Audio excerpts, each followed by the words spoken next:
Hey there, Seahawks. It's Miss Adams, and in this video, we're going to talk about planning a study, sampling, data collection, and bias. All right, so some vocabulary. The population is all experimental units that you want to make a conclusion about. The sampling frame is the list of individuals from who the sample is drawn, not always the population of interest. So an example could be a phone book, list of registered voters, a school roster. A sample is a small group of the population that you use in your experiment, study, or survey. The parameter describes a population. It's often unknown, and it is a fixed value. The statistic describes a sample of a population. All right, it changes from sample to sample, and we use the statistic from the repeated samples to estimate the value of the parameter. All right, so population parameter, sample statistic. All right, some symbols. So the mean, standard deviation, and proportion for the parameter. Again, the parameter is coming from the population. So we use mu, the Greek letter, for mean of the parameter. We use sigma, which is another Greek letter, for the standard deviation for the parameter. And we use p for the proportion. For the statistic, which comes from the sample, we use x bar for the mean, sx for the sample standard deviation, also sometimes just lowercase s, and p hat for the sample proportion. A sample is said to be representative or unbiased if the statistic accurately reflects the population parameter. All right, our first example, a polling agency takes a sample of 1,500 American citizens from a list of tax returns and asks them if they are lactose intolerant. 12% say yes. This is interesting since it has been shown that 15% of the population is lactose intolerant. All right, so the 12% represents the statistic. Okay, so 12% of those that answered, that were sampled, said yes. 15% represents the population parameter. All right, the population would be all American citizens. The sampling frame is a list of tax returns. That's where we got the samples from. My sample was 1,500 American citizens. And the parameter of interest is the percent of American citizens that are lactose intolerant. Example 2. A random sample of 1,000 people who signed a card saying they intended to quit smoking were contacted a year after they signed the card.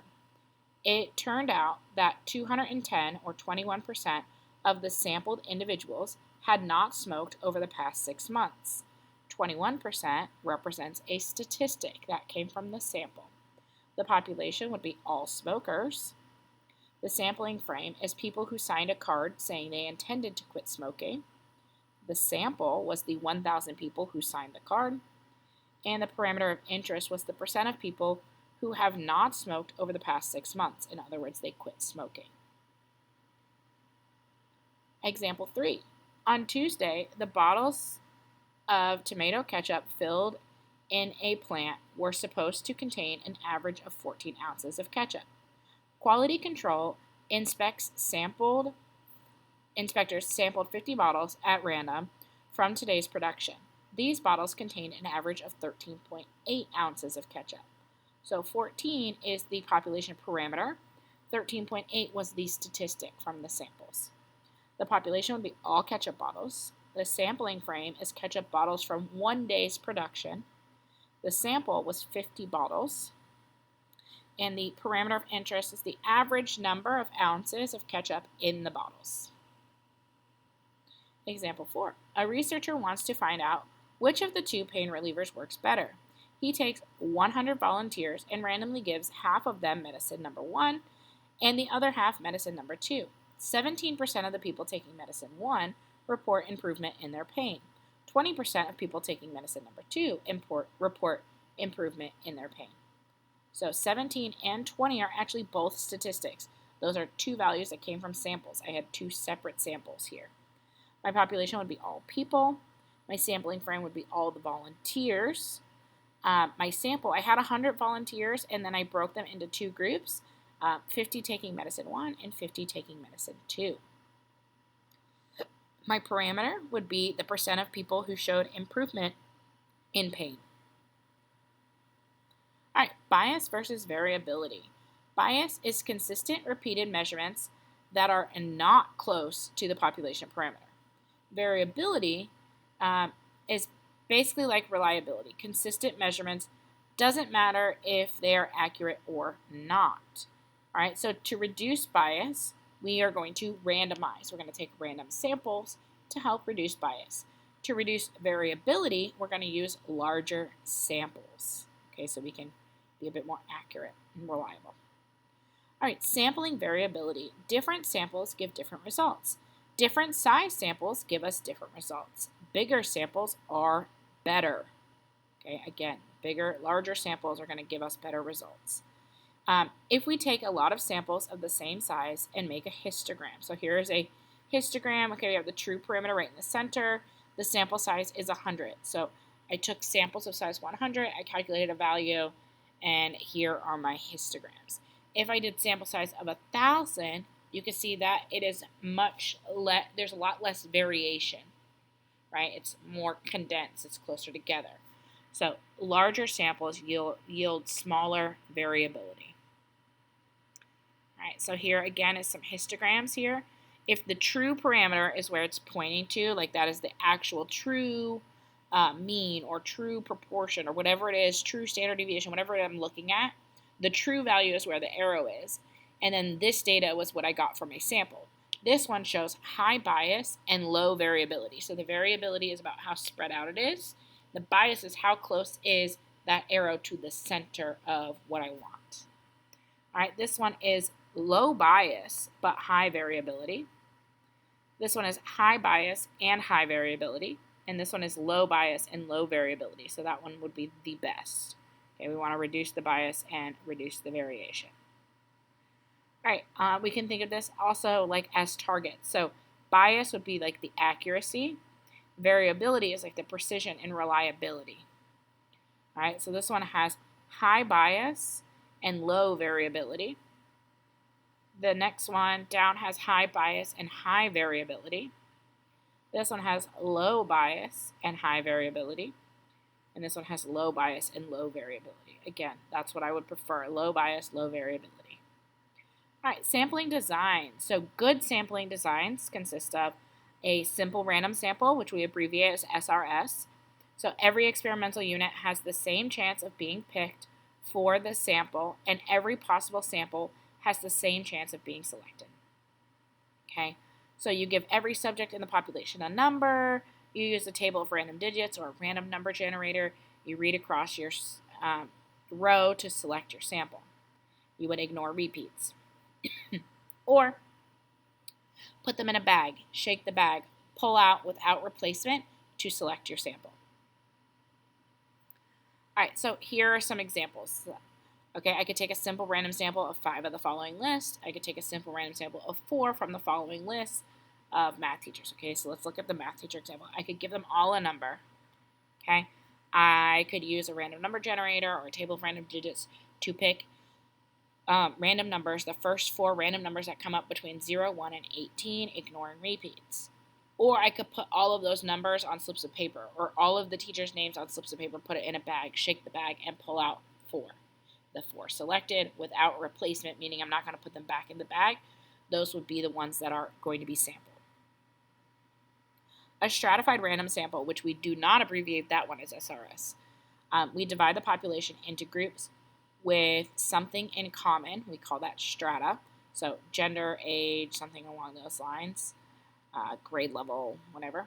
We take separate simple random samples in each strata and combine these to make our full sample. Okay, can sometimes be a percent of each strata. So example, we want to take an accurate sample of Sun Lake High School students. There are 450 freshmen, 425 sophomores, 485 juniors, and 430 seniors. Take a stratified sample. All right, so I would list out all of the freshmen, either assign them all a number or put their names in a bag, whatever. I'd put them in a bag, shake the bag, and I'd pull out X number of freshmen. So maybe I get I want 10 of each grade level. So maybe I take 10 freshmen, Then I repeat that process for sophomores. So I put all the sophomores in a bag, shake the bag, pull out 10 sophomores. Then I do the same for juniors and seniors, and then all 40 of those people, so 10 from each grade level, will make up my sample. A systematic random sample. The first experimental unit is selected at random, and each additional experimental unit is selected at a predetermined interval. Okay, so surveying every 5th person that comes to the door. So you would first randomly pick, like the first value is random, and then from there every 5th one, or whatever makes it so you get enough of what you need. A cluster sample, the population is broken down into groups. All members of one or more groups are taken as the sample. All right, so an example would be breaking high school students into groups by their household neighborhood, so where they live. Each group would be a mix of different grade levels and sex, so it's like these mixed groups. And then randomly select a group, and your sample becomes all of the students in that selected neighborhood or neighborhoods, okay? So depending on how many I want, maybe I only pick one of those neighborhoods. And every single student that lives in that neighborhood now becomes part of my sample. Multistage sampling is used for large populations, so sampling a population of the United States, right? So there's so much, it would take too long to get like really good samples, so we do multi-stage sampling. So maybe I'm going to pick 50 counties randomly, then I'm going to pick one zip code randomly from each of those counties, then I'm going to pick 2 streets in each of those zip codes, and then 3 houses per street. So this is multi-stage. Bias sampling method. So voluntary response sample is it chooses itself by responding to the general appeal. So when they call in or they write in something along those lines of voluntary response. This is biased because typically the people that are responding have very strong opinions. Convenience sample is selecting individuals that are the easiest to reach or contact. Types of bias, again, under coverage, sampling in a way that leaves out a certain portion of the population that should be in your sample, okay? So a lot of telephone polls, like it leaves out people that screen their calls, or if they're using listed numbers, maybe their phone number is not listed. Registered voters is leaving out people that are not registered to vote, but they may still have an opinion, right? Non-response is when bias is introduced when a large amount of the sampled group do not respond. So you were selected and you chose not to respond. Okay, so non-response is when they were first picked to be part of the sample, but they didn't answer. So they don't answer the phone, or they hang up, they don't mail back the questionnaire, they refuse to answer the questions. Those all fall into non-response. Response bias is anything in the survey design that influences responses. So this could be just respondents lying, a response to try to please the interviewer, unwilling to reveal personal facts or information, or leading or confusing questions. So sometimes the question will be worded where it's really leading them to pick a particular answer. That falls under response bias. And then voluntary response bias is some people are eager to volunteer when they have a very strong opinion on the matter. All right, go Seahawks.